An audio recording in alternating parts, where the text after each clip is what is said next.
السلام عليكم ورحمة الله وبركاته. أهلا ومرحبا بكم في قناة حسن رضوان التعليمية.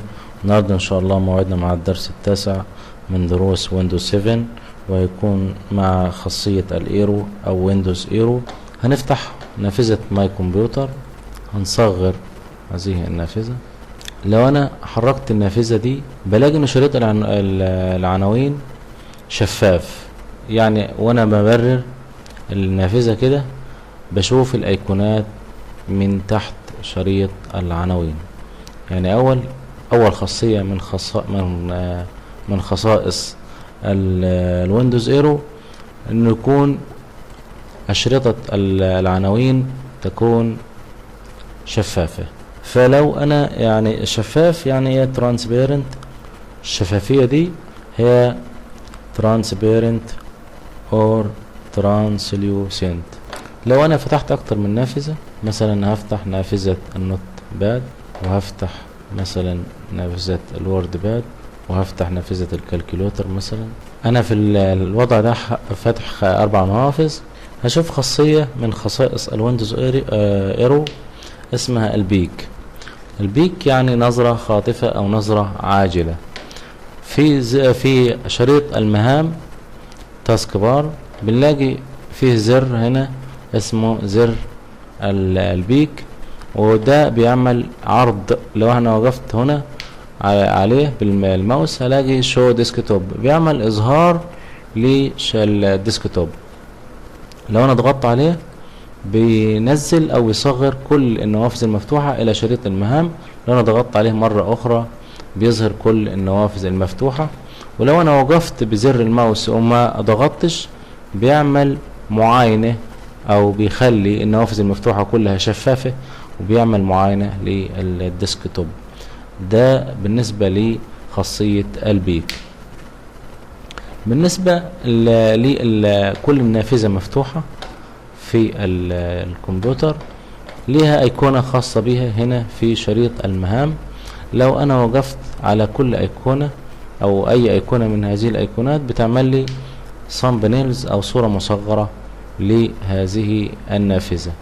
يعني لو وقفت مثلا على الوورد باد بيعمل لي صورة مصغرة للوورد باد، ولو انا وقفت عليها بتظهر لي الوورد باد سواء كانت قدام او لورا في النوافذ المفتوحة.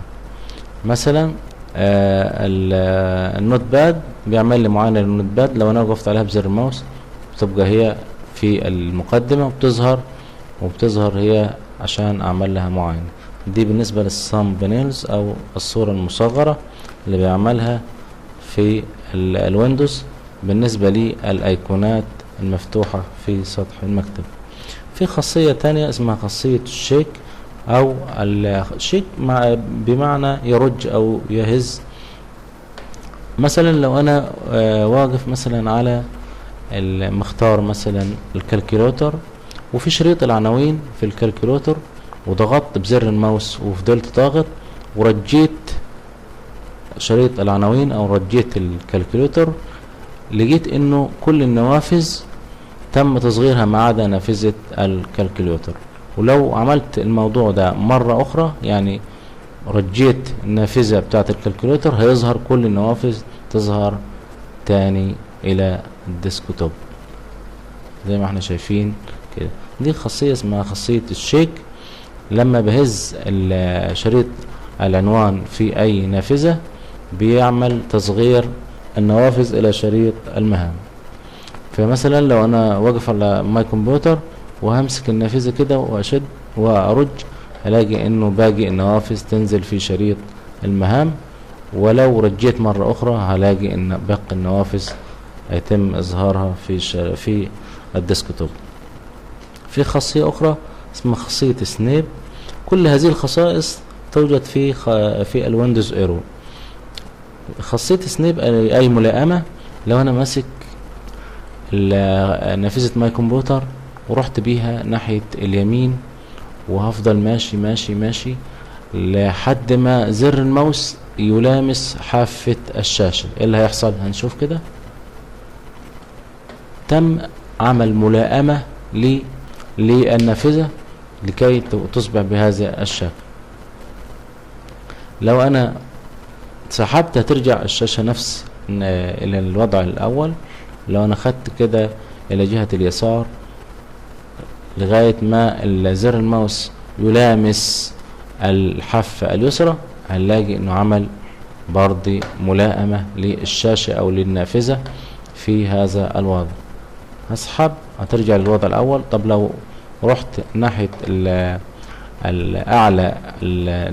اعلى الشاشة، هلاقي انه هيفتح هذه النافذة في وضع ملء الشاشة.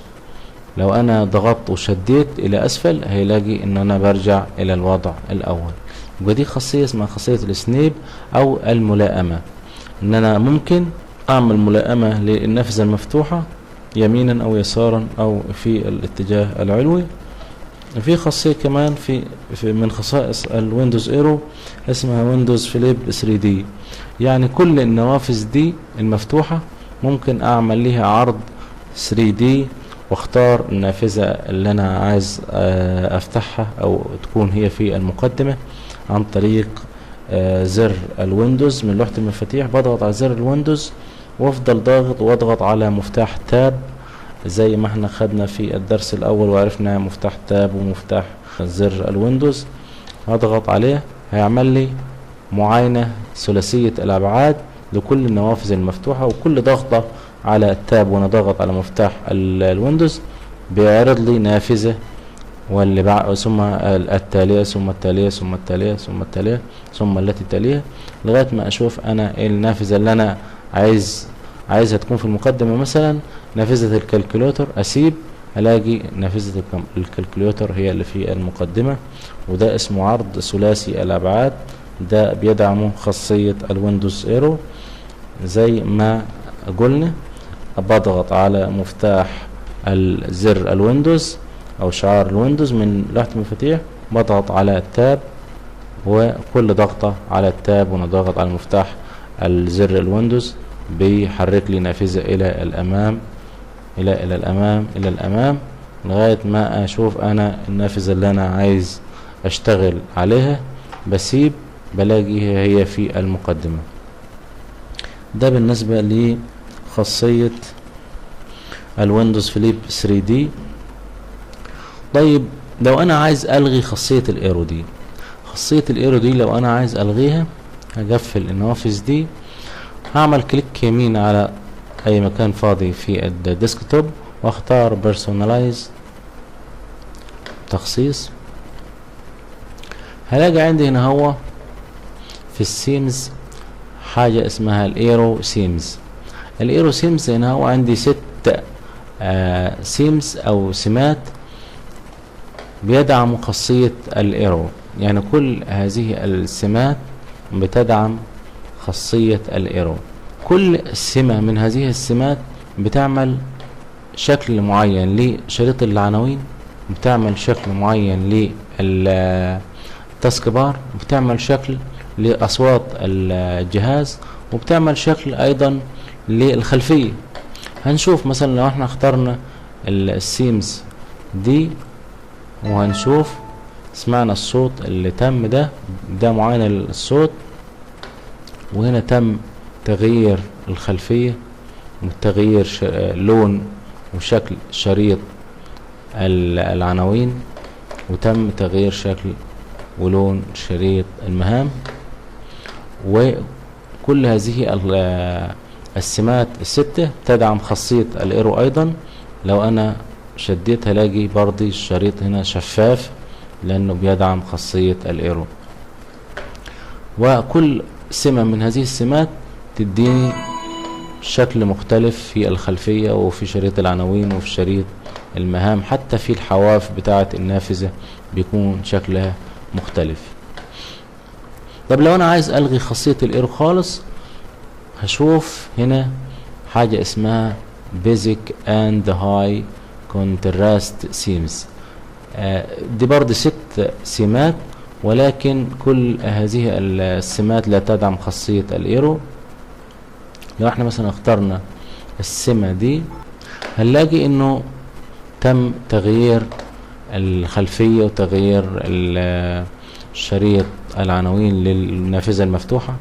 لو احنا خدنا هنلاقي ان شريط العناوين اصبح غير شفاف زي ما كان في خاصية الايرو، ويندوز ايرو.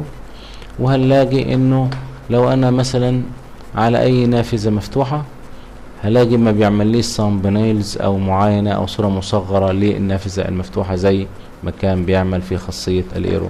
لو انا رحت مثلا في زر البيك هنا وما بيعملش، لان انا كنت بقف بزر الماوس هنا بيعمل لي شفافية للنافذة المفتوحة عشان اشوف وعاين ديسكتوب. طبعا ده ما بيتمش حاليا.